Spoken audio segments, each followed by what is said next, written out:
kaibigan, isang magandang umaga sa inyong lahat. Narito na ang isang programang inyong mapapakinggan. Hatid sa inyo ni Mel Elizalde, batikang broadcast journalist, sa kanyang pagtalakay sa mga napapanahong balita sa loob at labas ng ating bansa. Gayon din sa pagbibigay ng mga kaalaman na kanyang tinipon tungkol sa kalusugan, ekonomiya, agrikultura, pangkabuhayan, politika at ang sitwasyon sa katahimikan ng bansa. At ngayon, narito na ang guro ng palatuntunan, Mel Elizalde.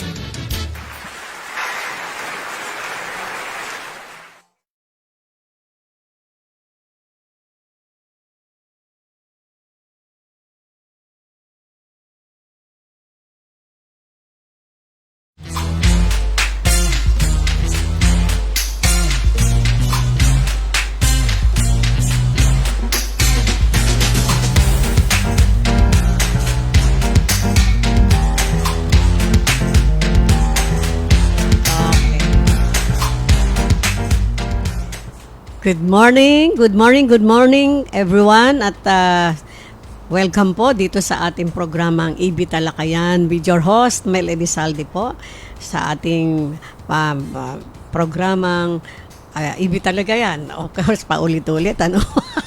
Sa ating studio sa Elizalde Broadcasting. Ngayon po ay araw ng Hunyo 2023, araw ng Martes. Ay, nako, ang bilis ng araw, no? At ngayon, kahapon, yung mga pinag-usapan natin, medyo nakakatakyot, no? Kasi, alam nyo, medyo nakakatakot. Ang pinagtataka lang po natin, marami pong nagtatanong ng mga kaibigan natin, bakit daw ho hindi pinag-uusapan sa mga malalaking mga network ang tungkol doon sa mga Afghanistan na gustong papasukin dito ng Amerika. Yan lang ho, mga katanungan, no? At biglang nawala sa dyaryo ho nawala sa pahayagan, nawala rin sa mga radyo. So, pero ang matapang po nating Senadora Amy Marcos po ang nagbunyag nito at pinag-usapan nila sa Senado. Kaya kami po ay nalulugod at talaga namang at least po na-update po tayo sa ating mga kaalaman tungkol diyan sa mga ganyang bagay na mismo ang ating mahal na Senadora Amy Marcos ang nagsasabing masyado itong masalamuot at kung mangyayari ay talagang magkakaroon ho ng malaking problema ang ating bayan. Maraming salamat sa iyo, Senadora. 10 ng iyong mga kasama dyan, si Senador Francis Tolentino, Senador Jinggoy Estrada at lahat po ng mga senador na ika nga po ay hindi naman bumabatikos kundi tinitignan po ang kahulugan o ang mga mararating ng ganitong pagkakataon kung sakali po ito ay mag-prosper. So yan po. So much so with that at bago po tayo magpatuloy yan ho, ang ating pag-uusapan ngayon ay tungkol sa mga nursing student na graduates na pumasa o hindi pumasa sa board exam, no? Pero ako po gusto kong i-share sa inyo yung aking kagalakan. Mulit-muli sinasabi ko, I'm a proud grandmother of a student from Pamantasan ng Maynila na pumasa po ng board exam sa nursing. Ang akin pong apo si Miss Patricia Ellen Tulabot Elizalde. Yan. Talaga kaya kami ay masayang-masaya at we are so proud of her. Continue the good work. At may isa pa akong apo dyan na nag-aaral nursing din. Yun naman ay isang gwapo naman. No? Ito, isang magandang babae. Yun naman isang kapatid niya, younger brother niya is gwapo. Nursing din po ang kinukuha. Nasa second year na yata si Bruce. Robert Bruce Elizalde. Yan. Okay, so yan po. Ngayon, ang pag-usapan natin yung mga nursing graduates na bagsak sa board exam pero pasok pa rin sa tatanggapin ng government hospitals. Wow.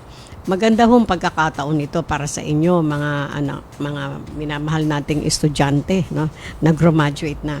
Pero bago tayo magpatuloy, ito i-shout out natin si Miss Ning Nessa Fronda is watching. Ang isa po nating magaling na guro sa Arellano High School sa Social Studies. Thank you very much for watching, anak.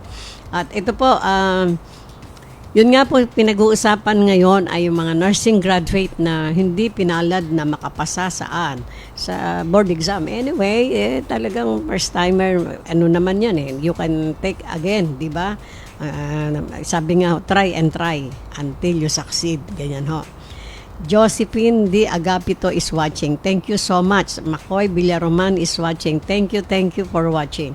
Yan po, yung mga hindi nakapasa sa board exam, pero ang sabi nga po ni Department of Health Secretary Ted Herbosa, ay bibigyan sila ng pagkakataon na makapagtrabaho sa gobyerno. Yan ho, 'di ba? Maganda po 'yan kasi parang ang dating siguro isa po sa mga reason natin na kukulangan na po tayo ng mga licensed nursing graduate kasi karamihan po sa kanila ay pagka-graduate, umaalis na, pumupunta na sa iba't ibang bansa, Amerika, Canada, Europe, etc. Hindi po ba? Kasi siyempre mga bata pa ho yan, talagang ang mga dreams yan talagang malalawak, no? Kaya kaagad gusto nila pumasa, pagkapasa nila, pagka-graduate nila at pumasa sila sa board exam, immediately ang gusto nila maging bambayan na. Yan po.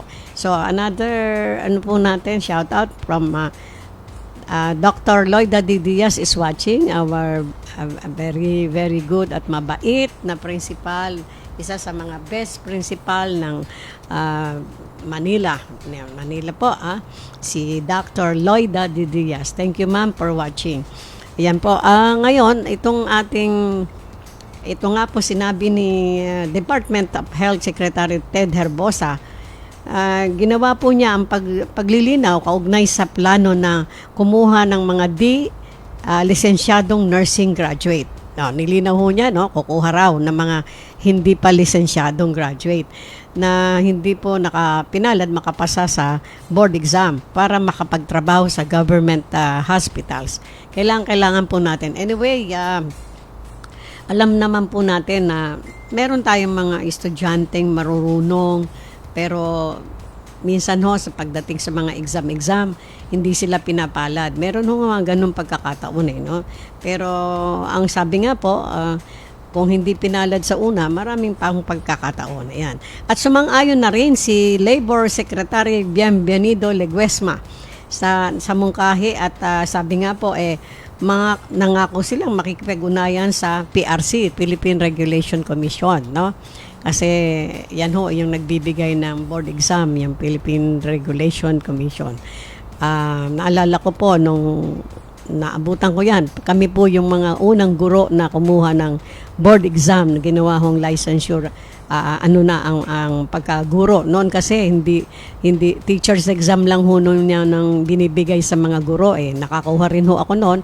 But then after several months yata, nagkaroon na ng board exam for teachers at yun ang kauna-unahan, and I was so lucky to pass the first board exam sa guro noong naalala ko. Kaya nga po ako ay nakapagtrabaho sa gobyerno sa mga paaralang pang gobyerno, no? Yan ho.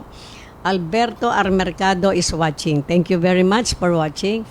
Ayan po, nakikita natin yung mga nursing student natin, no? Ang babata, ang gaganda, malulusog, at tayo po ay natutuwa. Pag sila po ay nakapunta sa ibang bansa, natutuwa rin tayo, pero may kalungkutang bahagi yan na ibinibigay sa ating puso sapagkat ang alam natin, nakukulangan tayo ng mga professional nursing dito sa ating bayan.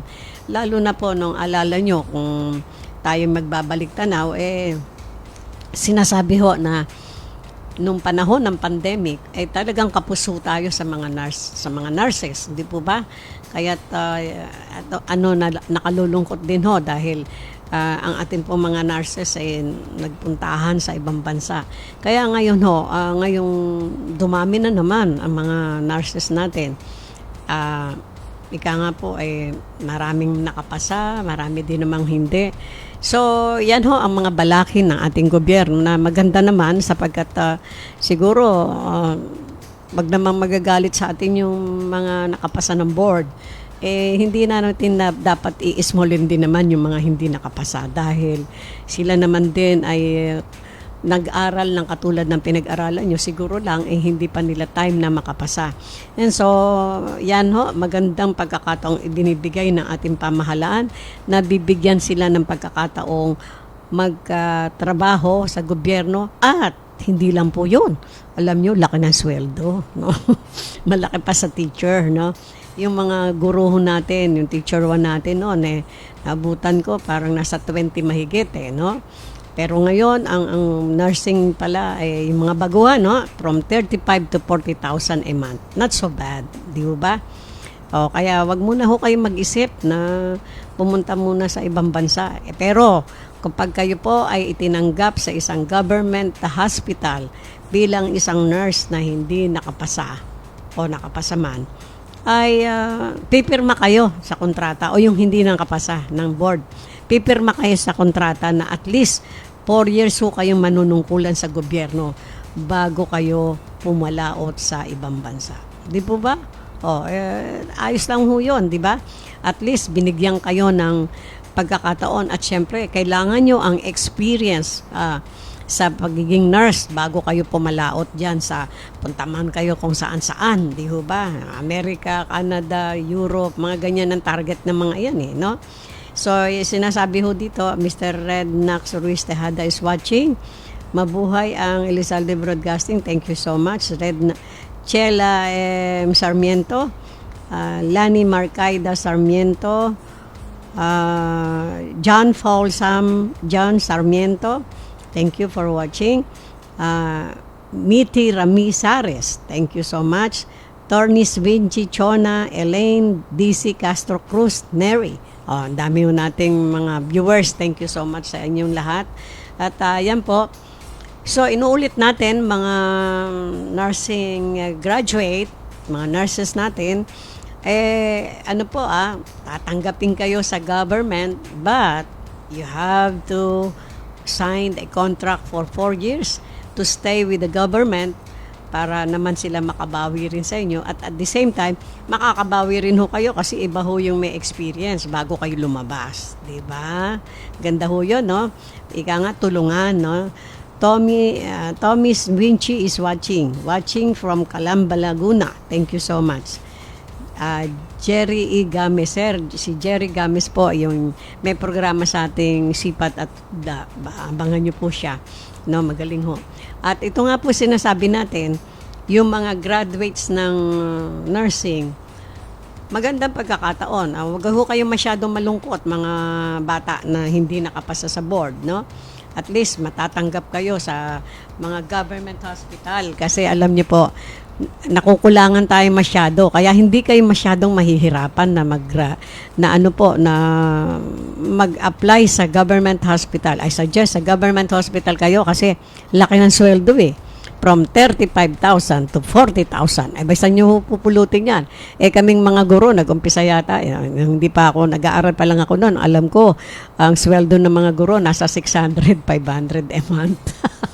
Doon nung nag-umpisa yon. Tapos nung naging teacher ang inyong lingkod, ayun naabutan na nating mataas na ang sweldo. Nasa 20,000 na mahigit ang teacher 1. No? Talaga naman dapat taasan ng sweldo ng mga guro kasi ang hirap po ng trabaho niyan, di ba? Minsan dinadala pa sa bahay yung trabaho, pag uwi, ang dami pa. Yung mga paperworks, katakot-takot. At syempre, ang mga guro kinakailangan mag-aral, maya't maya basa, bukod dun sa kanyang pagpapaganda o pagpapalawak sa kanyang yung lesson plan niya for a day, every day. Yan yun. Ito namang mga nurses natin, nakita nyo, ang gaganda, ang babata, no? Lalo na kung kayo ay mga batang lalaki, I suggest na kumuha kayo ng nursing course kasi alam niyo po, in demand talaga yan. Lalo na kung kayo ay matangkad, no?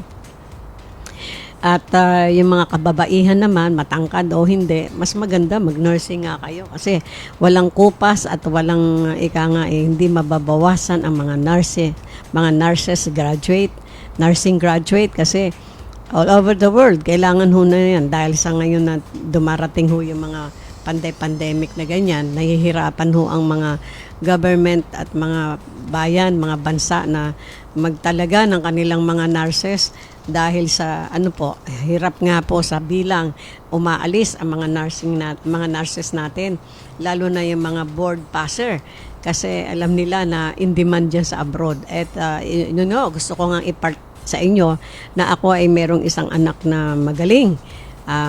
Board passer ho din siya, matagal na siya sa Amerika, at ngayon siya ay nagtatrabaho na bilang isang head nurse sa isang malaking government hospital sa Amerika. Kaya I'm so proud of him, yung aking panganay na si Nilo.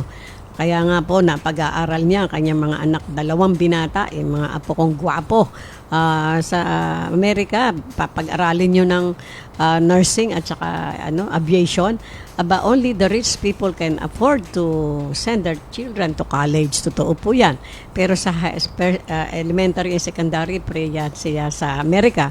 Pero pagdating sa college, kakaunti lang po ang nakapagpaaral doon dahil napakataas ng tuition.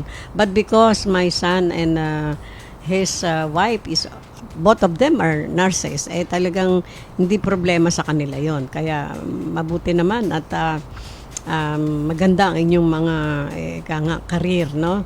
So yun ho, kung may mga apo kayo, may mga anak kayo na magpupunta na sa college, advise them to take up nursing courses. So ayan po. Miss Winchi. Yes, totoo po yan. Wala sa height ang pagiging nurse. Kung may common sense ka at alam mo ginagawa mo bilang nurse, kayang-kaya mo yan. Okay? Maganda ang mga program dito kaya laging tinututukan. Sabi po ni Mr. Tejada. Okay, maraming salamat sa inyo at iba si Tita Mel, ang ganda ng program. Ay, nako, pinpuri pa ako. Thank you so much. So, yan po, wag po kayong malulungkot kung medyo hindi kayo nakapasa ngayon. Try your luck second time. So, maraming pagkakataon, babata nyo pa pero binibigyan kayo ng pagkakataon ng ating pamahalaan na kayong lahat ma-accommodate. Ano malay nyo, lahat kayo ma-accommodate sa mga government hospital o kaya kahit sa private is okay, di ba? Saan nyo pupulutin po yung 35,000 to 40,000? Samantalang hirap-hirap mo magtrabaho ngayon. Di ba? Minsan, binubuno mo na nga yung anong tinatawag doon, yung minimum wage. Hindi ba makapagsweldo ng minimum wage sapagkat mahirap humanap po ng trabaho ngayon. And so, kayong mga board passer, mga non-board passer, binibigyan ng pagkakataon. So, yan. Pagkakataon ninyo, you grab it, no? Para at least ma-practice ho kayo lalo. Mas maganda ho yung may experience muna bago lumabas. Yun naman sa mga board passer na talagang determined na umalis at mag-apply ka agad. Well, good luck sa inyong lahat at alam natin na makikipagtagisan kayo ng talino sa ibang bayan at alam nyo, ang mangingibang bayan ay hindi basta-basta. Kinakailangan papag-aralan nyo muna ang kanilang mga kostumbre, customs and traditions ng mga bayan na inyong pupuntahan. Magbasa-basa muna kayo. Kung ito yung first time nyo na pumunta sa ibang bansa upang makipagsapalaran, I suggest that you do that. Ako, naalala ko yung unang punta ko sa Amerika, 1987. Nagbasa ako ng libro ni Alvin Toffler, yung Culture Shock. Yan. I suggest, basahin nyo rin ho yan. Maganda yon. Yan, nakita nyo. Marami ho tayong mga mababasahin na makakatulong just in case na gusto nyong pumalaot sa ibang bansa for the first time. Sabi nga, for the first time, lahat tayo kinakabahan. Pero dapat ang kaba may kasamang tapang, di ba? Hindi basta puro kaba-kaba ka lang dyan. Anyway, well-equipped ka naman, board passer. Kaya lang po, yung mga nurses natin na board passer dito, when you go to America or other countries, I think, sa America, you have to pass another board exam. Yung board exam nila doon. I remember my son, Nilo, nang siya ay board passer ho dito yan, pumunta ng Amerika, pagdating doon, naghanda siya sa pagkuha ng examination sa board doon. And luckily, he passed it and that's why. Opo, yan. Ang ganda, hindi ho ba? So, alam naman natin, tayo mga Pilipino, well, nun tayo sa iba't ibang bahagi ng mundo, nakikipagtagisan tayo ng talino, hindi lamang sa akademya, kundi sa mga, sa pag-awit, sa sports, everything. Nakita nyo, bumabandera ang Pinoy, no? Pati sa kagandahan, nagiging Miss so-and-so, Miss Universe. Hindi tayo nalalayo hindi ba? Kasi ang mga Pilipina ho ngayon, may mga lahi ng iba't ibang lahi, kaya lalo silang gumanda, no? Samantalang ho yung mga Pilipina na talagang purong-purong Pinoy, ay talagang maliliit yan, mga punggok. Pero doon tayo galing, alalahanin nyo yan, no? Sabi ho ni Tormis Winchi, watching po kami dito now with my kapitbahay. Pa-shout out daw po Tita Mel, kapitbahay namin na nanonood kasama ko now, si Miss Edrelyn Soto at si Jesseline Puyos. Miss Edrelyn Soto and Jesseline Puyos, thank you so much for watching. Maraming salamat po. At kayong mga taga-Binyang, mabuhay po kayo, no? Thank you po. Ito yung si Ma'am Edrelyn Soto. I saw her sa saan ba yun? Sa Facebook ba? Hindi, doon sa ayan, ano tawag dyan? Opo, nakita ko siyang pinakita sa akin. Mistisa ito. Mistisa itong si Miss Edrelyn Soto, no? Palagay ko baka mga kalahi ng mga Soto na mayayaman to kaya kahawig, no? So, thank you so much po for watching. So, yan po, mga minamahal nating kadiskarte. Gusto ko hong batiin siyempre ang ating kaibigan. Walang iba kundi si Mr. Asintado. Yes, si Mr. Sammy Gabot. Sir, magpagaling kayo. At siyempre po, ako po yung nalulungkot dahil gusto ko pong ibahagi sa inyo na ating pong kaibigan na si Mr. Mel Chavez, sangayon sa kanyang wife na si Susan Chavez, ay yumao na. Malungkot na balita pero wala tayo pong magagawa, no? Condolence po sa inyong pamilya at yun po, ibinabahagi namin sa inyo ang malungkot na balita na amin pong kaibigan, na ating pong kaibigan ng lahat, si Sir Mel Chavez. No, yan po, kumandidato yung senador in the past few years, no? Yan po. Kailan ho siya pumanaw? Marahil kagabi o kaninang madaling araw. Kausap ko po yung kanyang wife sa Messenger. Condolence po sa inyo. Condolence sa iyo, Susan, and take care of yourself. So, yan po. Siyempre, mga kaibigan natin na laging sumusubaybay sa atin. Ang ating pong kaibigan na very soon she will be going to abroad, no, para ma-meet niya yung kanyang fiancé. Si Miss mawawala na ako ng kaibigan kasi aalis na yan very soon, may visa na ho siya sa Australia yata, no. Si Miss Erlinda Soreda, si Maring Lynn, pupunta na sa saan ba yun? Ayan, sa malayong lugar, no, Australia, I think so, kasi dumating na yung visa niya. And so, yan po, malungkot man na minsan ang ating mga kaibigan ay umaalis. Wala po tayong magagawa. Siyempre, naghahanap sila ng mga bagong buhay nila. Natural naman. Hanggang nabubuhay po tayo pong lahat ay may karapatang maghanap ng ating swerte. At siya po ay pinalad na, yan, pupunta ho siya sa Australia. At good luck sa iyo, Mare. At sana ay maging masaya at forever na yan. I'm praying for your success. So, yan po. At don't forget na i-like, i-share ang ating pong programa, mga programa po natin. At syempre, yung mga susunod natin programa na dito sa ating pagkatapos ng ating programa na to, abangan nyo po ang programa ng kaanak na amin pong sinusubaybayan at siyempre maganda hong bahagi ng ating buhay ito na maging member ng kaanak. Nandito po yung ating president and founder ng kaanak, si Mr. Willie Kuchongo, ang ating brother. Maya-maya po ay siya ay makikipag talakayan sa inyo. So please don't forget to share us, follow us, and subscribe us sa ating pong YouTube channel, sa ating pong Facebook channel, ang Elizalde Broadcasting. And don't forget, I always say, I love you all. Bye-bye.